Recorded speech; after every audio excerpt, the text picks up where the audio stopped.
लेकिन सबसे पहले अहवाल जान लेते हैं कि इस वक्त जनूबी पंजाब में जो है वो सैलाब की क्या सूरत हाल है। तबाहकारियां जारी हैं। हमने देखा है कि क्या हालात चल रहे हैं। जमशेद रिजवानी साहब सीनियर सहाफ़ी हमारे साथ मौजूद हैं मुल्तान से, इनसे बात करते हैं। अस्सलाम वालेकुम जमशेद साहब, बहुत शुक्रिया ज्वाइन करने के लिए।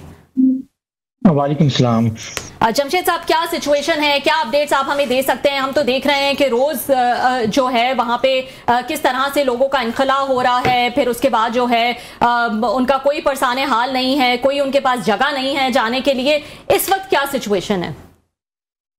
देखें, आप जिस अंदाज में आप रोज़ा प्रोग्राम कर रहे हैं, पिछले 3-4 दिन से आप मुसलसल कह रहे हैं कि जनूबी पंजाब में इस वक्त सैलाब की तबाहकारियां क्या हैं, और जो अंदाजा था, जो अंदेशा था कि हेड पाइनत पर जाकर जब पानी पहुंचेगा, रेले पहुंचेंगे, तो वहां मुमकिन तौर पे क्या तबाही हो सकती है, और वो आप देख ही रहे हैं।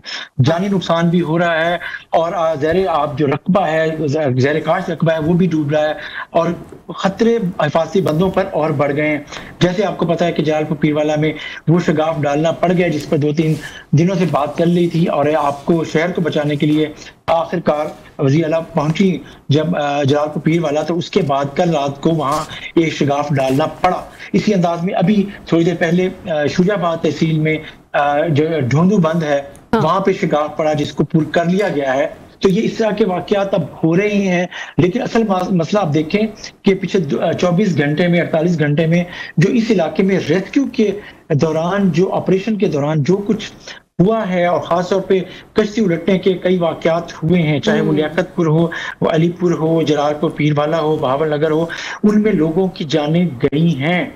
और ये जो रेस्क्यू के ऑपरेशन के दौरान जो कीमती जानें ज़ाया हो रही हैं, वो उस इलाके में जो लोग फंसे हुए हैं उनको निकालने के लिए जो एफर्ट्स बहुत पहले भी होनी चाहिए थी, एफर्ट अब हो भी रही हैं। लेकिन जो अंदेशा था कि यहाँ इस इलाके में नुकसान हो सकता है, अब मुल्तान का इलाका, जलालपुर पीरवाला हो, ये मुजफ्फर का इलाका, अलीपुर हो, सीतपुर हो, खैरपुर सादात हो, या रहीमिया खान की तहसील लियाकतपुर हो, और बहावलपुर की तहसील उस शरीफ हो, तो ये इलाका जंक्शन बना हुआ है इस वक्त, अप स्ट्रीम पर भी पाइनत हेडवर्क्स के और डाउन स्ट्रीम पर भी। तो जो इस वक्त सबसे ज्यादा हसास हो गया है, और जो सबसे ज्यादा नुकसानात हैं, वो जलालपुर पीरवाला और उस शरीफ के साथ साथ डाउन स्ट्रीम पर तहसील में खासतौर पर उसकी जो तारीखी कस्बे हैं, सीतपुर है और खैरपुर सादात है, वहां पर भी काफी लोग फंसे हुए हैं, और अलीपुर सादात को काफी खतरा है, वो 3 तरफ से पानी में घिर गया है। तो ये सूरत हाल अभी भी पानी की जो मिकदार है, वो इस वक्त भी अगर पानी हेडवर्क्स पे देखें तो 6.5 लाख क्यूसिक पानी तकरीबन वहां से गुजर रहा है। तो इसका मतलब ये है कि अभी ये प्रेशर पीछे भी है, जलालपुर पीरवाला, शुजाबाद और शरीफ में, और यही प्रेशर आगे भी है, वो लियाकतपुर हो, अलीपुर हो, या सीतपुर हो, या खैरपुर सादात हो। तो ये अभी इसलिए आप देखें कि वज़ीर आला कल खुद आई, और आज उन्होंने चीफ सेक्रेटरी को भेजा, जो इस वक्त अलीपुर में मौजूद हैं, और इसी अंदाज में कम से कम 4 सूबाई वज़रा और 1 वफाकी वज़ीर जलालपुर पीरवाला में हैं, जो यहाँ के रेस्क्यू और रिलीफ के कामों को देख रहे हैं। तो अभी भी जो इन इलाकों में जो जिंदगी को खतरे हैं, वो तो आप देख ही रहे हैं, और इसके अलावा अभी कई इलाके ज़ेरे आब आ सकते हैं जहां बंद टूटने का अंदेशा है। जो शगाफ डाला गया उसकी वजह से कई और इलाके ज़ेरे आब आएंगे, जो शरीफ की तरफ किया गया है। जी ये बताइएगा जमशेद साहब, आपने कहा कि वज़ीर आला जो हैं वो वहाँ पे थी जलालपुर पीरवाला में, उसके बाद क्या जो रेस्क्यू एफर्ट्स हैं उसमें आपने कोई इंप्रूवमेंट देखी, कोई तेजी देखी, या फिर इतनी रिसोर्सेज ही नहीं है और अब हाथ उठा लिए हैं उन्होंने भी कह दिया है इंतजामिया ने भी कि हमारे पास इतनी रिसोर्सेज ही जो है वो मौजूद नहीं है, क्योंकि सिर्फ इनखला तो नहीं कराना है ना, उसके बाद वो कहाँ जाएंगे, कैसे रहेंगे, किधर जाएंगे, वो सब चीजें भी जो है वो इंतजामिया ने देखनी है। तो इंप्रूवमेंट नजर आई है, एक सपोर्ट नजर आई, एक सहारा नजर आया जब वजीर आला वहां पे पहुंची? तो देखिए, एक मसला होता है कि जब आप अभी मैंने आपसे बात की कि कल वज़ीर आई, और आज अभी भी 4 जो वज़रा हैं वो जलालपुर में हैं, और पूरी ब्यूरोक्रेसी के जो हेड हैं ज़ाहिद अख्तर ज़मान चीफ सेक्रेटरी पंजाब, वो इस वक्त मुजफ्फरगढ़ में है, और भी लोग वहाँ मौजूद हैं। तो उन बड़े अफसरों के वहाँ होने से भी आपको पता है कि जहाँ प्रोटोकॉल का इशू हो, जहाँ प्लानिंग का इशू हो, जहाँ एग्जीक्यूशन हो, उनके विजिट्स हो, तो थोड़ा सा काम मुतासिर होता है। ये जरूर हुआ, लेकिन साथ तवज्जो भी मिलती है। अगर हम देखें तो वज़ीर आला ने जो किया कि वो ये कि वज़रा की भी ड्यूटी लगा दी, और खुद जितने भी रेस्क्यू के हवाले से डॉक्टर रिजवान नसीर जो हैं वो उन्होंने यहाँ पे कश्तियाँ बढ़ा दी। इसी तरीके से तमाम तर रिसोर्सेज का रुख कर दिया गया। अलीपुर में भी लोगों को रेस्क्यू करने के लिए जो एफर्ट्स हैं, हेलीकॉप्टर हैं उन जगह पर जहाँ पे लोग फंसे हुए हैं, उनके जरिए खुराक पहुंचाई जा रही है। ड्रोन भी यूज हो रहे हैं खुराक पहुंचाने के लिए, और थर्मल टेक्नोलॉजी के जरिए रात को जो लोग फंसे हुए हैं उनको तलाश करके उनको रात के वक्त भी ऑपरेशन किया जा रहा है। लेकिन ये सब कुछ ताखीर हो गई है। मेरा ख्याल है कि जितना देखा समझा पता था कि यहाँ ये होगा, उतनी बड़े अंदाज में पंजाब हुकूमत का फोकस उन तमाम अजला जो इस कैचमेंट एरिया का था पे, उतना लोगों ने भी उसको सीरियस नहीं लिया, और शायद हुकूमत भी, इंतजामिया भी ये रियलाइज करने में वो दूर रही और उन्हें देर हो गई, और वो इंतजामात जो हंगामी बुनियादों पर और बहुत होने चाहिए थे वो बहरहाल कहीं ना कहीं कमी रह गई, जो अब पूरा करने की कोशिश की जा रही है। लेकिन कुछ देर भी हो गई है, लेकिन अब भी कुछ चीजें हैं, कुछ जानें हैं जो बच सकती हैं, जिन्हें बचाया जा सकता है। जो लोग फंसे हुए हैं उन्हें बाहर निकाला जा सकता है। वो एफर्ट मुकम्मल अब नजर आ रही है। लेकिन जो पिछले 3-4 दिनों में हुआ है, ये पिछले आप देख रहे हैं कि रेस्क्यू के हवाले से हम जो हादसात हो रहे हैं उनको भी मद्देनजर रखें, तो ये जो अभी भी ये इलाके खतरे से बाहर नहीं है। अहमियत ये इस बात की है कि जो प्लानिंग है, वो इंतजामिया है, वो सही मानों में अपने प्लान को एग्जीक्यूट भी करे, और इस बड़े पैमाने पे जहां लोगों को रेस्क्यू और रिलीफ की जरूरत है वो उन्हें प्रोवाइड भी करे। आपने रिलीफ की बात की, तो यस रिलीफ कैंप्स हैं, लेकिन फिर वही बात कि इस वक्त लोगों का सबसे बड़ा मसला रेस्क्यू है, रिलीफ अगला मरला है। तो रिलीफ उन इलाकों में है, जैसे मुल्तान से आहिस्ता आहिस्ता पानी कम होना शुरू हुआ है, तो यस यहाँ पे हो सकता है, लेकिन वहां अभी भी इन इलाकों में जिनकी हम बात कर रहे हैं, वहां सबसे अहम मरला फंसे हुए लोगों को निकालने का है। जी ये जमशेद, बहुत शुक्रिया आपका, बड़ा कम्प्रिहेंसिव आपने वहाँ की रिपोर्टिंग की और चीज़ें बताई हैं। अभी आप जो बात कह रहे थे, बड़ी अहम बात की कि इसका शायद किसी को अंदाज़ा नहीं था, लोगों को भी अंदाज़ा नहीं था कि इतने बड़े इस लेवल पे फ्लड आ रहा है।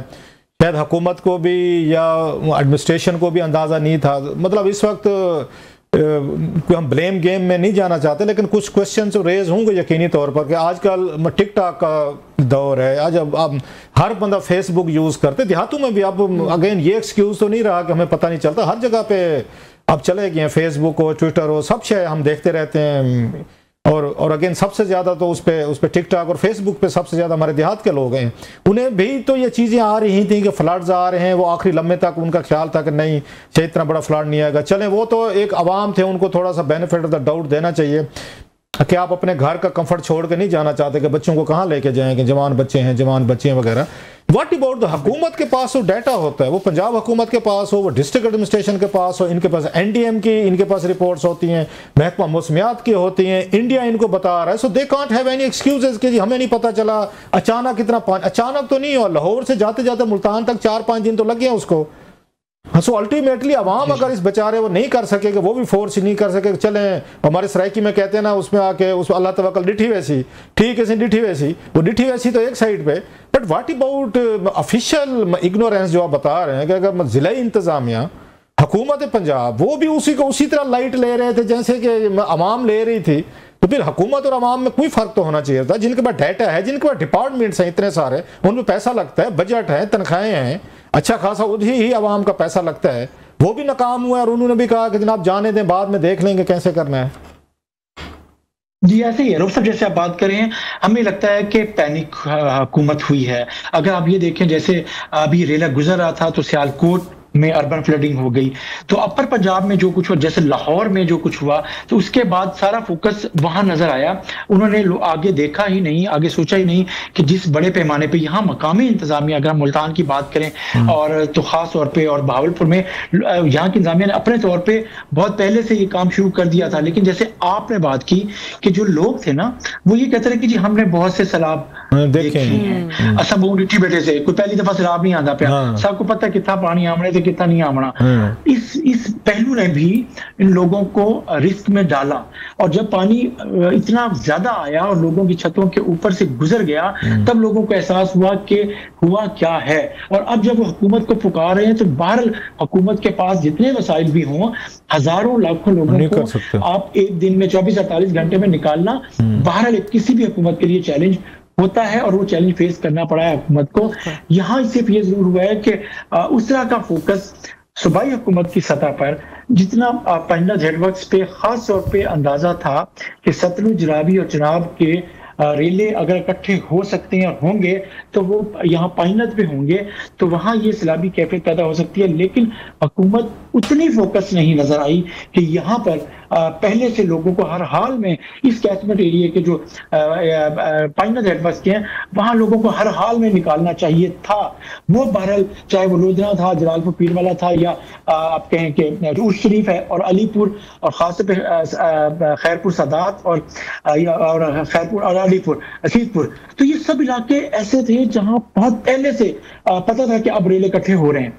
तो यहाँ उस लेट हुकूमत, मैंने जैसे पहले बात की कि हुकूमत को ख्याल आया लेकिन थोड़ा लेट हुआ, और उसकी वजह से लोगों को जितनी इमरजेंसी में निकलना था वहां से, मतलब आप ये कह रहे हैं जमशेद के क्योंकि ये हुकूमत ने सीरियस नहीं लिया तो लिहाजा लोगों ने भी नहीं लिया, क्योंकि हुकूमत होती है ना जो पहले सीरियस तो हुकूमत लेती है, इदारे लेते होते हैं, वो पैनिक में आते हैं तो लोगों को लगता है कि यार हुकूमत के हाथ पांव फैल रहे हैं तो हमने भी बचना है, बचाना है अपने आप को। जब हुकूमत रिलैक्स हुई है कि खैर है देख लेंगे, तो लोग पहले से जैसे आपने कहा वो कहते पहली दफा थोड़ा आ रहा है, तो अल्टीमेटली रिस्पॉन्सिबिलिटी तो lies at the hands of government के। इन्होंने इनके इदारों ने कोई वो एक्टिविटी नहीं दिखाई, और जो साउथ जो है मेरा ख्याल है फेयरली इस बात पे वो ये कंप्लेंट कि हमारे इश्यूज को अगेन उस तरह सीरियस नहीं लिया गया। आप बता रहे हैं कि मरियम नवाज साहब भी गई हैं वहाँ पे, उसके बाद कोई अगेन जो फ़र्क पड़ा उन्होंने रबिया ने आपसे पूछा, चीफ सेक्रेटरी साहब वहाँ पे मौजूद हैं, इन चीज़ों से मैक्सिमम मतलब रेस्क्यू एफर्ट्स में फ़र्क पड़ा है या कोई मतलब रिलीफ में फ़र्क पड़ा है, या आपको क्या लगता है कि अभी भी चीफ सेक्रेटरी साहब वहाँ पे हैं तो वो क्या फैसले करेंगे, वहाँ पे रेस्क्यू के लिए एफर्ट्स हो रही हैं या रिलीफ के लिए हो रही हैं, या कहाँ ब्रीच करनी है? लोग भी इस पे शिकायत कर रहे हैं कि बाज़ ऐसी ब्रीचेस की गई हैं विच आर पॉलिटिकली मोटिवेटेड, कि कुछ लोगों को बचाने के लिए उनके बाग वगैरह या बस्तियां तो उनके रुख भी गलत साइड पे दिए गए। Is it true as well sir? देखिए, हम ये देख रहे हैं रूफ साहब जो आप बात कर रहे हैं, आपने बात की कि जो ब्यूरोक्रेसी और मिनिस्टर्स के होने का फायदा यहाँ है या नहीं है। बहरहाल डिसीजन मेकिंग का फायदा है कि जो कुछ भी होना है वो यहाँ सब लोग मौजूद हैं कि क्या करना है। जैसे जलालपुर पीरवाला में कल जो बंद में शगाफ डाला गया तो वो वज़ीर आला के जाने के बाद और उनको जो ब्रीफ किया गया था उसके बाद आखिर फैसला हुआ, जो एक पेंडिंग था। और काफी अगर आप देखें तो खबरें आ रही हैं, आपने भी देखी होंगी कि जी उस जलालपुर के AC और DSP को तब्दील किया गया कि जी उन्होंने काम नहीं सही किया। शुक्र किया होगा वैसे जमशेद, इस वक्त in the middle of flood के जो कुछ हो रहा है वहां पे, इस वक्त कोई भी डिप्टी कमिश्नर, कोई RPO, DPO, असिस्टेंट कमिश्नर, तहसीलदार, पटवारी, सिपाही सारे खुश होंगे कि हमें सस्पेंड कर दें। ये तो कोई सजा तो ना हुई तो उन्हीं को खड़ा करके उन्हीं से काम लेना चाहिए। तो मैं तो इसको सजा नहीं समझता अगर उनको सस्पेंड करके घर भेज दिया है कि आप घर जाओ। बहरहाल अभी तो यही समझा जाएगा ना कि शायद उनकी कारकर्दगी अच्छी नहीं थी, इसी वजह से ही, और ये जिम्मेदार है, इसी वजह से किसी MLA MP से हटाया गया है। या 1-2 महीने बाद फ्लड उतर जाएगा तो वो MP MLA से सिफारिश करवा लेंगे, या कोई सहाफी जो हमारा यार दोस्त किसी को कह देगा वो बहाल हो जाएंगे। दे नो दैट, आपको भी इस कल्चर का पता है, हमें भी पता है, इतना बड़ा मसला नहीं है मेरा ख्याल। They might be happy and relieved, मुझे तो ये लगता है सर। एनीवे सर आप कुछ कह रहे थे। मे बी जी, अच्छा बहरहाल जो हम ये बात कर रहे हैं कि इस सारे उसको जो हमने बात की कि जो फायदा ये है कि डिसीजन मेकिंग का है। बहुत से बंद नहीं टूटे, बहुत से बंद नहीं तोड़े गए। अभी हम जनूबी पंजाब में देखें तो एक ही बंद में शगाफ डाला गया है इस सारे हेड पाइनत के अभी तक, वो भी जलालपुर शहर को बचाने के लिए। लेकिन फ्रैंकली इसमें भी ताखीर हुई है, जितना काफी नुकसान हो चुका, जो और कई इलाके अब और भी ज़हरे आप आएंगे, लेकिन उसमें भी कुछ ताखीर जरूर हुई है।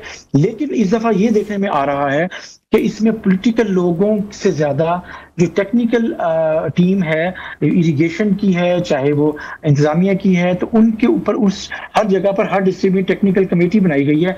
ये इख्तियार उसको दिया गया है कि वो कब क्या समझे। जैसे मुल्तान में हेड मोहम्मद वाला और शेरशाह ब्रिज के बारे में वहां पे कहा जा रहा था कि वहां शगाफ होने हैं, पढ़ने चाहिए। साथी लोगों ने कहा कि जी शगाफ क्यों नहीं डाला गया, लेकिन टाइम लिया गया। तो अब साबित होता है वक्त कि जी शगाफ ना डालने का फैसला बहरहाल ठीक था, क्योंकि तमाम बंद भी अल्लाह का शुक्र है कि महफूज हैं और कोई मुल्तान में अभी तक कोई बड़ा नुकसान हिफाजती बंदों के बाहर नहीं हुआ, तो इसलिए उसको डिफेंड कर सकते हैं कि जो फैसले किए गए। तो यहाँ भी एक अभी तक शगाफ डाला गया है पानी नहर के, लेकिन जो जिम्मेदारा बंद हैं वो कई टूटे हैं। रऊफ साहब वो अपनी जगह पर हैं, लेकिन और अलीपुर में और खासतौर पर सीतपुर में और खैरपुर सदात में मकामी तौर पर लोग एक दूसरे की जमीनों या अपने आप को बचाने के लिए जो बंद खुद भी तोड़े, वहां आज भी झगड़ा हुआ है।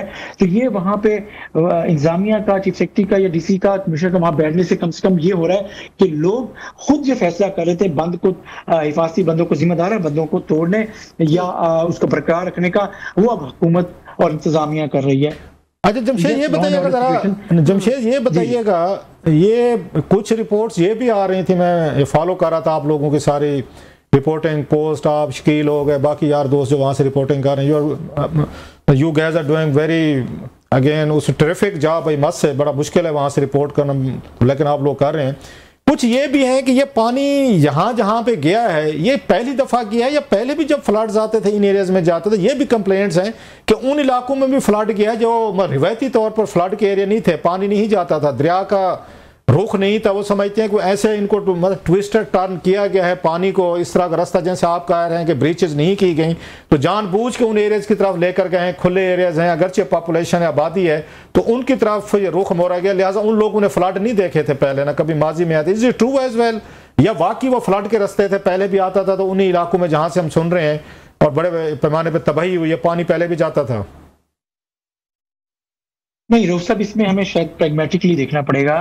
कोई भी एक प्रोजेक्ट है, हेड मोहम्मद वाला ब्रिज, उसकी वजह से मुल्तान का जो बंद बोसन है या नवाबपुर है या हेड मोहम्मद वाला, यहाँ उस ब्रिज की वजह से पानी के जो अखराज है उसे अब 1 किलोमीटर के अंदर से गुजरना पड़ता है, जो कम से कम 3 से 4 किलोमीटर में गुजरता था। तो उसकी वजह से पीछे पानी जमा होता है और वो थोड़ा स्लो निकलता है, तो उस वजह से कुछ इलाके यहाँ ज्यादा देर पानी ठहरता है और ठहरा हुआ है, तो ये इलाका एक लिहाज से थोड़ी सी झील बन जाता है एक लिहाज से। अच्छा, इसके अलावा तो बाकी वही पुराने रास्ते हैं, कहीं पानी, अलबत्ता अगर आप ये देखें कि ये दरियाई इलाके हैं, उनमें आमों के बागात में इजाफा हुआ, वहां पे गन्ने की फसल की काश्त में इजाफा हुआ, वहां आबादी बढ़ी, इमारतें बनी, सड़कें बनाई गई, घर बनाए गए, वो इन दरियाई रास्तों के अंदर बनाए गए। जब उस पानी को रुकावट मिलेगी और उसे और फिर उसके बाद पानी नए रास्ते बनाएगा, उन इलाकों में भी जाएगा जहां पानी है किनारों के अंदर ही, लेकिन उन किनारों के उन हिस्सों में भी चला गया है जहां पानी आमतौर पे नहीं जाता था। इसलिए ये कहा जा रहा है कि ये जो पिछले 20-25 साल में हमने इस इलाके में दरिया में इंक्रोचमेंट हुई है, वो चाहे फसलों की काश्त के सिलसिले में हुई है, वहाँ जो आबादकार हैं उनके घरों के लिए हुई है, ये कुछ भी हुआ, सड़कें बनी हैं, वसाइल दिए गए, तो रुकावट तो दरिया के रास्ते में आई है ना, यहाँ भी आई है। जैसे जमशेद लास्ट क्वेश्चन, यकदम बहावलपुर सुतलेज खबरों से गायब हो गया, क्या हुआ है? क्या वहाँ पे मतलब पानी का बहाव कम हुआ है, वहाँ नुकसान नहीं हुआ? मैं कहीं पे कोई सारा फोकस जो कि ठीक है मुल्तान, मुजफ्फरगढ़, अलीपुर, जलालपुर, पीरवाला इसी पे है, बल्कि जलालपुर पर ज़्यादा है, खतरे में है, अगेन अल्लाह उनको महफूज रखे सबको। What about Sutlej and Bahawalpur, उनकी क्या खबरें हैं सर? देखिए, वहाँ सबसे ज्यादा जो मुश्किल वक्त फेस किया है वो बहावलनगर डिस्ट्रिक्ट ने किया है। वहाँ सबसे ज्यादा जानी नुकसान भी हुआ है। अच्छा। वहाँ सबसे ज्यादा रकबे भी ज़ेर आब आए हैं। तो वो लेकिन लाइमलाइट सिटी नहीं है, डिस्ट्रिक्ट नहीं है, तो शायद हमारे मेन स्ट्रीम मीडिया ने भी वहाँ पे उस तरीके से उसको कवर नहीं किया।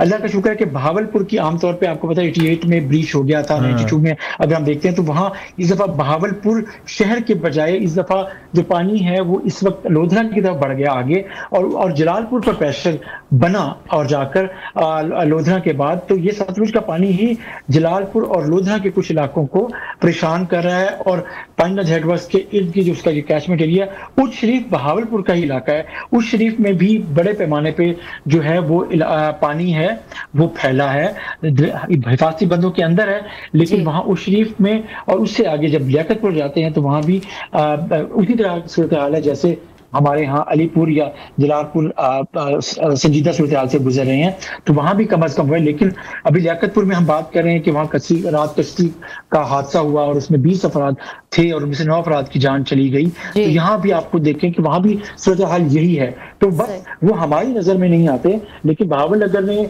बहुत तबाही फेस की है इसमें।